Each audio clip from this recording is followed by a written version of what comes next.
কয়েক সপ্তাহ আগে ভারতের উত্তরপ্রদেশের একটি স্কুলের প্রধান শিক্ষক এক নারীকে কামড়ে দিয়েছিলেন। সেই ঘটনার একটি ভিডিও সামাজিক যোগাযোগ মাধ্যমে ভাইরাল হলে ব্যাপক আলোচনার জন্ম দেয়।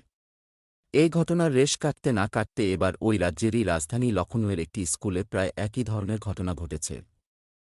স্কুলে দেরি করে আসায় এক নারী শিক্ষককে মারধর করেছেন প্রতিষ্ঠানটির নারী অধ্যক্ষ। শিক্ষককে অধ্যক্ষের পেটানোর এই ঘটনার দৃশ্য ধরা পড়েছে ক্যামেরায়, যা সামাজিক যোগাযোগ মাধ্যমে মুহূর্তের মধ্যে ভাইরাল হয়ে ছড়িয়েছে। শনিবার ভারতীয় সংবাদ মাধ্যম এনডিটিভির এক প্রতিবেদনে বলা হয়েছে, উত্তরপ্রদেশের আগ্রার সেগানা গ্রামের একটি প্রাক-মাধ্যমিক বিদ্যালয়ের অধ্যক্ষ তার সহকর্মী শিক্ষক গুঞ্জন চৌধুরীকে কেবল লাঞ্ছিতই করেননি, বরং চড়থাপ্পড় মারার সময় তার জামাকাপড় ছিঁড়ে ফেলার চেষ্টা করেছেন বলেও অভিযোগ করা হয়েছে। ভিডিওতে দেখা যায়, চেয়ারে বসে থাকা নারী শিক্ষকের সঙ্গে কথা কাটাকাটির এক পর্যায়ে তার দিকে তেড়ে যান স্কুলের অধ্যক্ষ। এ সময় ওই নারী শিক্ষকের জামা ধরে তাকে চড়থাপ্পড় মারেন। একে অপরের জামা ধরে টানাটানি করেন। এর মাঝেই অধ্যক্ষের ব্যক্তিগত গাড়ির চালক ছুটে এসে তাদের লড়াই থামানোর চেষ্টা করেন।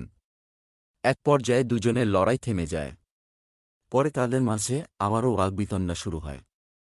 এ সময় অধ্যক্ষের গাড়ির চালক ওই নারী শিক্ষকের সাথে দুর্ব্যবহার করেন।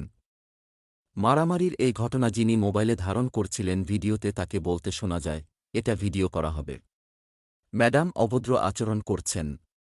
এই আচরণ কি আপনার সাথে মানায়? অধ্যক্ষের পিটুনিতে ওই নারী শিক্ষক আহত হয়েছেন বলে ভিডিওতে দাবি করেন তার সহকর্মী। ঘটনার শেষ এখানেই নয়। স্কুল ছুটির সময় দুই নারী শিক্ষকের মাঝে আবারও উত্তেজনা দেখা দেয়। এ সময় একে অপরকে লজ্জাহীন নারী বলে গালিও দেন তারা।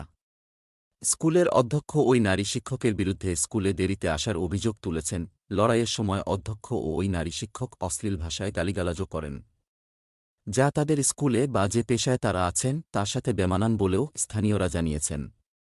হাতাহাতির সময় ওই নারী শিক্ষককে বলতে শোনা যায়, সাহস থাকলে আমাকে মারুন। আপনি এবং আপনার ড্রাইভার কি করবেন?